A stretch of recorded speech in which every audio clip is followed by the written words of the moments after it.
around bylaw today, I've heard a lot of this in the North End. People want to know what kind of stats are we collecting, how many charges are going to court, how many are we losing, how many are we winning, why are we losing. I think there's all that needs to be built into contracts today to say to taxpayers, you are getting the best value for the dollar that you can.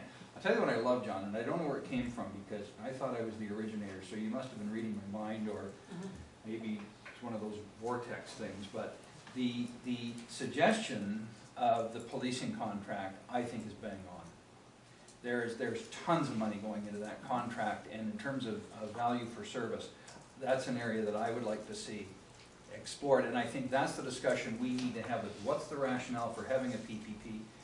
What do you want to get out of it? What type of accountability do you want from it? How much money are you prepared to put into it? And I think if we can have that philosophical discussion, then we can move it into the operation stage. But I love the fact you put the policing one in. I thought that was, like the YMCA one to me it's not a huge deal. I mean, but now we've got our friend in Arcona starting to raise questions about, you know, why is the YMCA getting the, and again, it's that level playing field, it's that consistency throughout the municipality.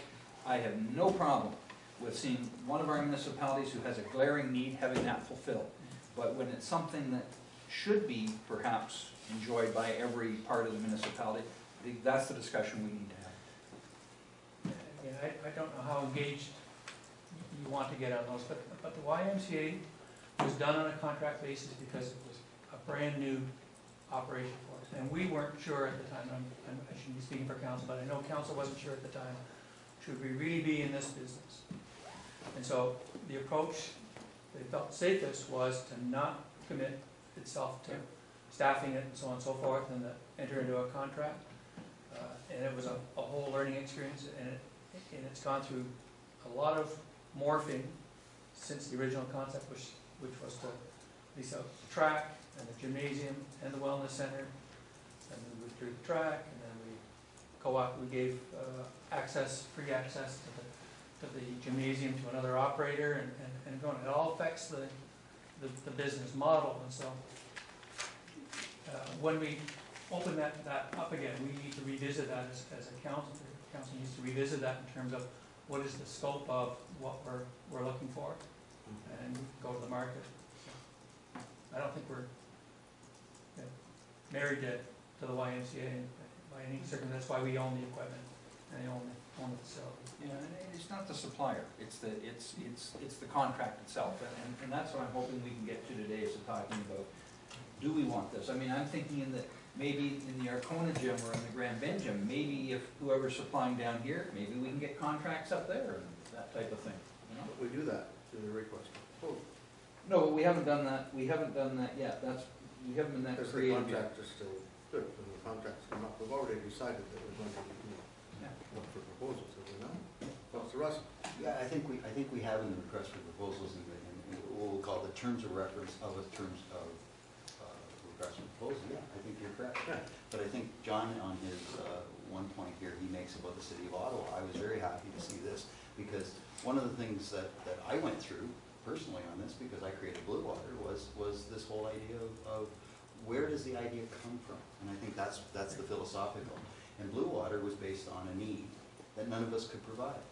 And matter of fact, to the point that when we established our need and got 17 municipalities together, not one private sector company would bid on it, because nobody had ever done a rural urban recycling program. So we advertised in the Star, the Globe, and the National, whatever those big papers were, not one reply. So we ended up making the corporation, but I think this is an excellent point, a two-way street. So you got your RFPs, okay? But I think it's what are we using it for? And if we go back to what the deputy mayor's saying, it's sharpening the pencils, right? Business people do this regularly. They're always going to make a profit. We don't have the need most times to think in the profit mode. Councillor McGuire one time told us, thankfully, he had worked with the government to procure a grant plus whatever type of process, but he did that based on sharpened pencils. He did it based on the fact that he could prove to them that he was going forward, and I think this two-way street is really good. We'll just throw this up in the air because this isn't on the list, but I've heard in the past, and not much in the last 5 years, but I'll admit that many times in the past, that for an example, we have so many, how many trucks go through Arcona every morning? Yeah. We have so many great contractors in this area who have tons of equipment and tons of really good people who do this. Why don't you just send your roads out to blah, blah, blah, because, you know, whoever, we could take a name out, just grab a name, and they could probably do it better. Okay, and then you argue both ways. But I think what John's saying here, what Ottawa's talking about is, it isn't just through internal review. You know, a good review is based on taking the externalities, and if in fact you can have the fact that people could actually, we would not invite, but be open to, you know, it's not like invite, an RFP is an invite, right? That's a formal invite to somebody out there to do it based on our terms of reference. A difference is in the private sector, it's like the people who come to us with a proposal as a business proposal, that would be a partnership. They would come to us, but this they would say, okay, I can do a service better and maybe I can sharpen the pencil. And I think this is where we've got to start thinking about it instead of isolating our thoughts to a wellness center contract, a blue water contract. Policing is really excellent because it opens up a huge can of worms. But the fact of the matter is, I think the deputy talked to us a year ago about them reviewing that laws, if I remember correctly. That's right. This is what private business does on a regular basis. What they do is they use the tools that are necessary to do the job. And I think what John's opening up here with this report is that we have to maybe consider ways of doing business a little bit different. I personally think that PPPs are correct in certain regards, but they can also be the opposite. Now, when I say that, what I mean the opposite is that sometimes you might want to internalize it. You may be able to because our job is service delivery. And sometimes maybe the service delivery component, not the profit or the cost per unit, is maybe more important than because there isn't private sector providers, for example. So I think this gives the availability of looking at it both ways. That's an interesting philosophical, you know, that we would entertain. And it is an RFP. It's not the opposite of RFP. It's just opening the book to be able to see that. And if we don't have a policy that invites it, who out there in the private sector is going to suddenly say, I want to run your arenas? Just use that as an illustration, right? The funds are still going to come in because sometimes people can get confused. Blue Water gets their levy from the municipalities, right? Mr. Mayor? Yeah. They get their levy from the municipalities, right? Why we brought that report to council a week ago about the Somebody got a phone back there? Yeah, sorry. Maybe we're just kidding. No, it's not there. I don't know what it is. Time out. Oh, sorry. I'm Justin, stop phoning your dad. Sorry. Sorry. So what I'm getting to is with Blue Water, for example, right? Blue Water is made up, it's made up of a bunch of people, a bunch of municipalities together in a co-op. That's quite reflective of what you're representative of us, a county system, a federation of.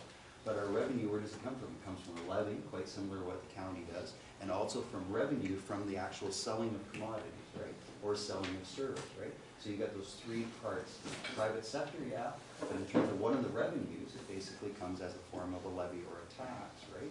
But the interesting part about it is because it's nonprofit, it has an internal review mechanism to do exactly what John's saying here. Blue Water has that because it answers to 72 municipalities or whatever it does.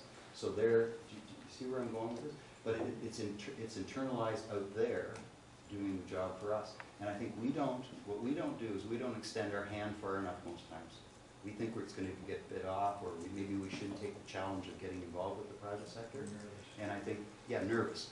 And I think, I remember when I took the AMCT course, it was basically taught, and that's a long time ago, but it was taught that, there's a certain, hesitation with that whole concept. And I think, and that's why PPs have become more important because it's new ways of looking at where your revenue streams are, how you can service, and what costs. Private doesn't necessarily do it better, and public doesn't do it. It's the fact that you're open to suggestions, and this is a good report. Anyway, good start. Yeah, thank you. I have a major reservation with the concept that we're going to treat all areas exactly the same. Yes, we have to be equitable. We have to be fair, but we can't treat them exactly the same. Because, for example, only 2 areas have harbors. So we're dredging in Port Frankston and Grand Bend, but the other areas don't. So we're spending money there that we don't spend in other areas. We have one area in the north that has a heavy draw on the bylaw officer during summer months